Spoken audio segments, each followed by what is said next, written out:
یہ دیکھیں عید میلاد النبی منانے کے ثبوت میں کتاب لکھ دیا، اور میں پڑھا ہوں دلیل کچھ ہے نتیجہ کچھ ہے.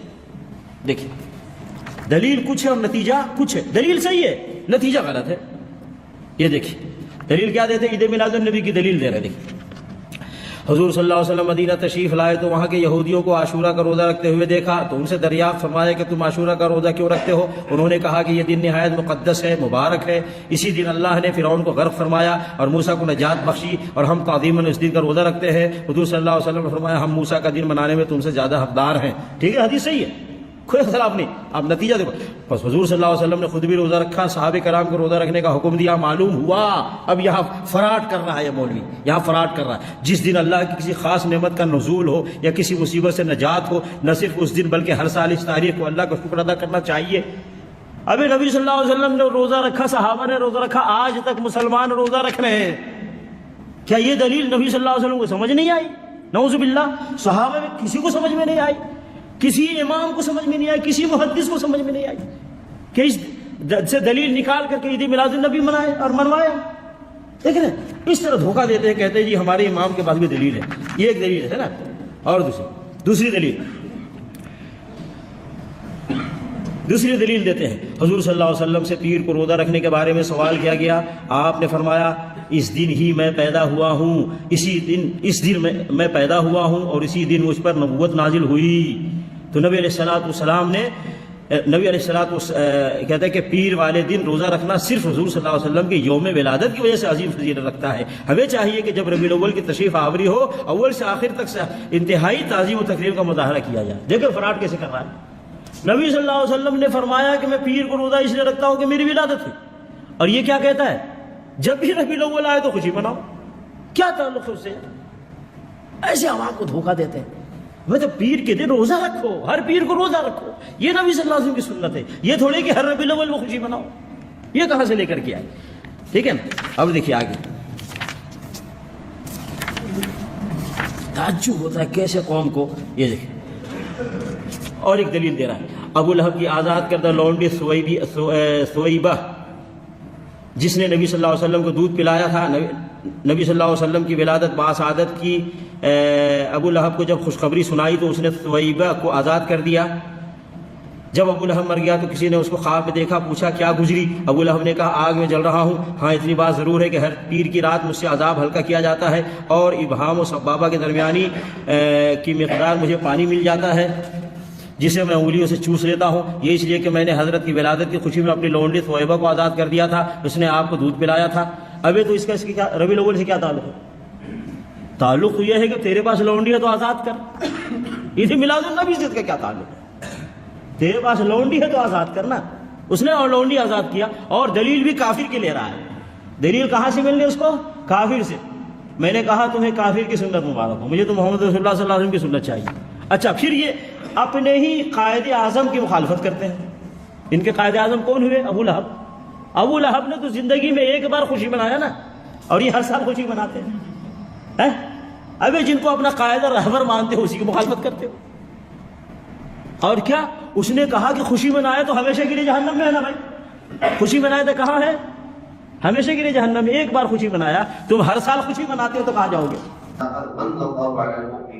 مومنوں پر اللہ کا بڑا احسان ہے کہ ان کے بیچ میں اللہ نے اپنا ایک محبوب رسول پیدا کیا. اب یقیناً یہ احسان والا احسان ہے کہ اللہ تعالیٰ نے ہم گنہگاروں کے بیچ اس رسول محترم صلی اللہ علیہ وسلم کو جو پیدا فرمایا.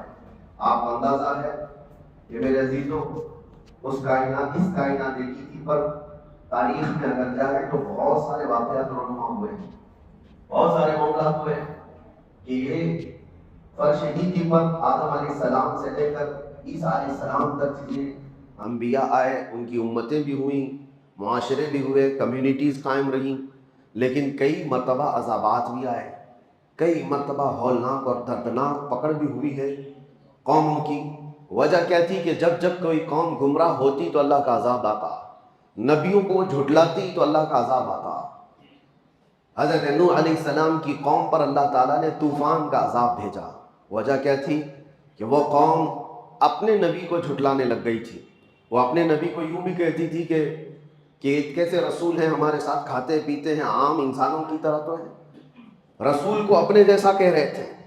حضرت صالح علیہ السلام کی قوم نے نافرمانی کی، حضرت شعیب علیہ السلام کی قوم ناپ تول میں کمی کرتی تھی، منع کرنے کے باوجود بھی وہ اسی گناہ میں مبتلا رہے۔ حضرت لوط علیہ السلام کی قوم بدکاری میں مبتلا رہی۔ اسی طرح سے حضرت موسیٰ علیہ السلام کی قوم کئی مرتبہ نافرمانیاں اور ان کی توبہ پھر گناہ، توبہ پھر گناہ، پھر عذابات آتے تھے۔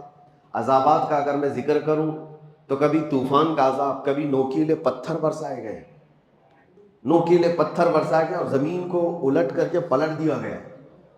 یہ قرآن پاک میں اللہ تعالیٰ نے فرمایا فَجَعَلْنَا عَالِيَهَا سَافِلَهَا وَأَمْطَرْنَا عَلَيْهِمْ حِجَارَةً مِّن سِجِّيلٍ، ہم نے ان پر نوکیلے پتھروں کی بارش کر دی اور ان کے اوپر والے حصے کو اٹھا کر کے نیچے کر دیا گیا۔ اور حضرت شعیب علیہ السلام کی قوم پر سخت تیز ایسی آندھیاں چلائی گئی اور چیخ ایک فرشتے کی آواز کے ذریعے سے ان کے کانوں سے بھیجے باہر آ گئے تھے۔ السلام علیکم ورحمۃ اللہ وبرکاتہ۔ دوستو اس ویڈیو کو آپ نے پورا دیکھا اور سنا۔ دوستو جیسے ہی ربیع الاول کا مبارک مقدس مہینہ تشریف لاتا ہے تو کافی لوگوں کے ذہن میں بہت سارے سوالات پیدا ہوتے ہیں کہ عید میلاد النبی منانا کیسا ہے، جلوس محمدی منانا کیسا ہے، پیارے نبی صلی اللہ تعالیٰ علیہ وسلم کی آمد کی خوشیاں منانا کیسا ہے۔ کافی لوگوں کے ذہن میں الگ الگ طرح کے سوالات پیدا ہوتے ہیں۔ تو دوستو اس ویڈیو کو اگر آپ نے اچھی طریقے سے دیکھا ہوگا تو آپ کو سمجھ میں آ گیا ہوگا کہ جلوس محمدی منانا کیسا ہے۔ قرآن و حدیث کی روشنی میں اس حوالے سے آپ نے اس ویڈیو کو سماعت کیا۔ اگر آپ نے اچھی طریقے سے اس ویڈیو کو نہیں دیکھا ہے تو آپ دیکھ لیں۔ آپ کے ذہن میں جو بھی سوالات ہیں، اعتراضات ہیں، وہ سارے انشاءاللہ میں یقین کے ساتھ کہتا ہوں کہ آپ کے ذہن سے نکل جائیں گے۔ دوستو آپ غور کر کے ذرا اپنے دماغ پر زور ڈالیے اور سوچئے کہ ہمارے یہاں جب کوئی بچہ پیدا ہوتا ہے تو ہم بہت زیادہ خوش ہوتے ہیں اور ہر سال اس کا جنم دن مناتے ہیں، کیک کاٹا کرتے ہیں، خوشیاں مناتے ہیں۔ تو جن کے صدقے میں اللہ تعالیٰ نے پوری دنیا کو بنایا، ان کی آمد پر ہم خوشیاں کیوں نہ منائیں؟ اگر نبی کو پیدا کرنا مقصود نہ ہوتا تو اللہ تبارک و تعالیٰ کسی چیز کو نہ پیدا کرتا، نہ زمین و آسمان کو پیدا کرتا، نہ چاند سورج کو پیدا کرتا، بلکہ اس دنیا میں جو کچھ بھی ہے اللہ تبارک و تعالیٰ کسی چیز کو بھی نہ پیدا کرتا۔ تو آج ہمیں جو کچھ ملا ہے، جتنا ملا ہے، یہ صدقہ ہے پیارے نبی کا۔ تو پیارے نبی کی آمد کی خوشیاں ہم کیوں نہ منائیں؟ اور ہم میلاد مناتے ہیں، کوئی غلط کام نہیں کرتے۔ ہم میلاد مناتے ہیں تو کس طرح سے مناتے ہیں آپ سبھی جانتے ہیں کہ ہم پیارے نبی صلی اللہ تعالیٰ علیہ وسلم کی محفل سجایا کرتے ہیں، درود پاک کی محفل سجایا کرتے ہیں، اللہ اور اس کے رسول کے ذکر کا تذکرہ کرتے ہیں، ہم کوئی گناہ نہیں کرتے۔ اور جلوس محمدی میں جو ہم شامل ہوتے ہیں تو اس میں بھی ہم نبی کی حمد و ثنا کرتے ہیں، نعتیں پڑھا کرتے ہیں۔ تو یہ ناجائز کیسے ہو سکتا ہے؟ نبی کی آمد کی خوشی پر ہم اپنے گھروں کو سجاتے ہیں، لائٹنگ وغیرہ کرتے ہیں، تو اپنے گھر کو سجانا کوئی غلط بات نہیں ہے۔ اپنے گھر کو سجاتے ہیں اور نبی کے ذکر کی محفل بھی ہم اپنے گھروں میں سجاتے ہیں۔ ہم اپنے گھروں میں جھنڈے لگاتے ہیں کیونکہ جھنڈے لگانا حضرت جبریل علیہ السلام کی سنت ہے۔ اسی لیے تو شاعر کہتا ہے کہ محمد مصطفیٰ سا کوئی داتا ہو نہیں سکتا، وہاں سے کوئی خالی آیا ایسا ہو نہیں سکتا۔